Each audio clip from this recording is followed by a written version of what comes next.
Chaque citoyen doit se sentir responsable du devenir de l'ensemble dont il est solidaire et répondre à sa propre conscience. Ai-je fait ce que je devais? Me suis-je forcé de faire mieux chaque jour? Félix Houphouët-Boigny.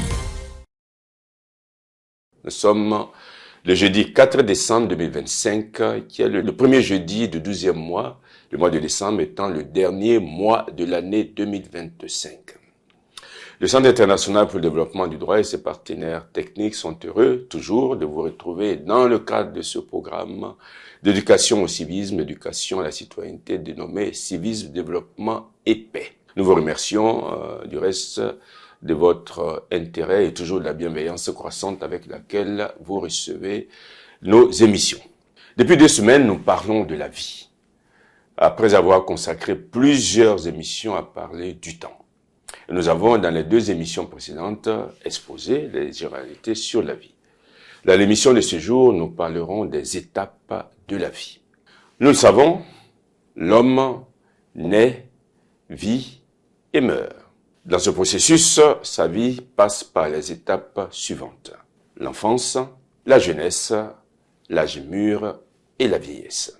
Tous et chacun, nous souhaitons tous connaître ces différentes étapes. Et bien sûr, nul ne peut garantir qu'il en sera ainsi pour tout le monde. Le terme de la vie ne dépendra pas de chacun de nous, mais du Créateur, excepté les cas malheureux de suicide dans lesquels l'on attente à sa propre vie. La première étape de la vie, c'est l'enfance. L'enfance, c'est la période de la vie humaine depuis la naissance jusqu'à l'adolescence.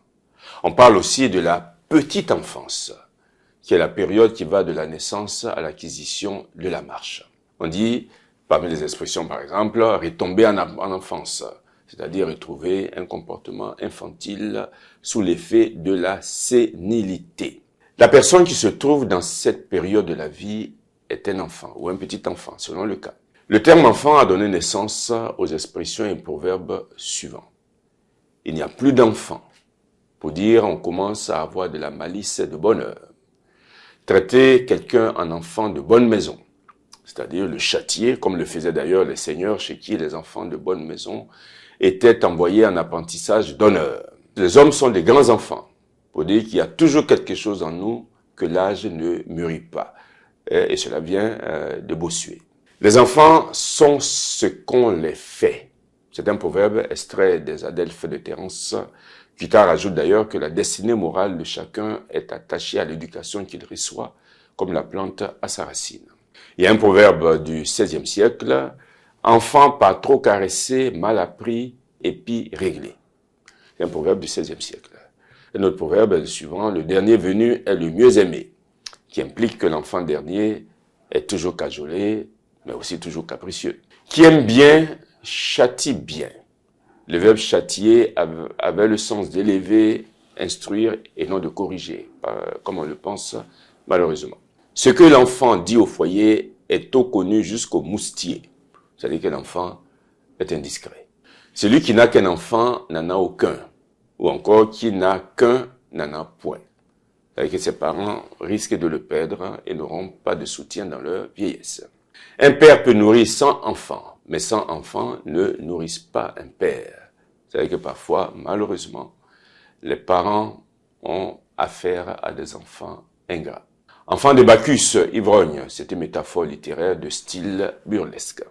Enfant de, avec un nom d'animal ou un terme péjoratif, cela sert à former des injures.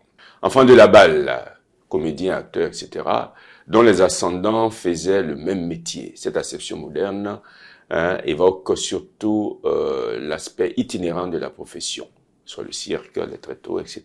Enfant de chœur, un enfant qui aide le prêtre au cours des diverses cérémonies. Enfant de famille riche, bien établi, remplacé par fils de famille. Enfant de Marie, c'est un enfant voué à la Vierge Marie, à l'origine collectivement la congrégation des... Enfant de troupe, fils de militaire, à l'époque élevé aux frais de l'État. Au XIXe siècle, on a remplacé aussi la locution enfant de la giberne, on employait aussi la locution enfant de la giberne pour désigner les enfants des militaires en service actif. Enfant gâté, enfant capricieux, désagréable parce qu'on a satisfait tous ses désirs. c'est-à-dire une personne qui exige qu'on lui cède par caprice. Enfant perdu, c'est-à-dire personne qu'on laisse s'exposer dans une affaire dangereuse ou hasardeuse. Enfant terrible, c'est-à-dire une personne très indépendante qui agit sans retenue et crée des difficultés dans un groupe. D'abord appliqué aux adultes, notamment en politique, enfant terrible de tel parti politique, disait-on, cette locution évoque la sincérité et la spontanéité imprudente. Elle est plutôt indulgente. Enfant trouvé, c'est-à-dire enfant abandonné par ses parents sur la voie publique et recueilli. Bon enfant, personne agréable à vivre, gai et simple. Comme un enfant, s'emploie avec des verbes exprimant, en parlant d'adultes, l'émotion, les comportements affectifs ou actifs caractéristiques des enfants. Pleurer, rire, s'émerveiller, s'amuser, etc. ou même dormir. Il y a aussi une autre expression, c'est comme l'enfant qui vient de naître, c'est-à-dire avec une totale innocence. Faire l'enfant, c'est-à-dire s'amuser à des choses puériles, se comporter d'une manière irrationnelle, avoir des caprices. Faire un enfant, c'est dire un emploi absolu de la femme qui met un enfant au monde, avec un complément, faire un enfant à, ou etc. Faire un enfant dans le dos de quelqu'un, ça nous connaissons tous cette expression, c'est-à-dire trahir la personne. Prendre pour un enfant, c'est-à-dire traiter comme un naïf. Les enfants s'amusent, se dit en parlant d'adultes ou à des adultes qui prennent du plaisir à une occupation jugée futile. Il n'y a plus d'enfants, c'est-à-dire les enfants, les très jeunes se comportent comme des adultes. L'enfant se présente bien au mal, c'est-à-dire que l'affaire est bien engagée, au mal engagée. C'est une métaphore de l'obstétrique. Alors nous allons arrêter là pour aujourd'hui et la semaine prochaine, nous allons vous donner ce qu'il y a à dire sur l'enfance.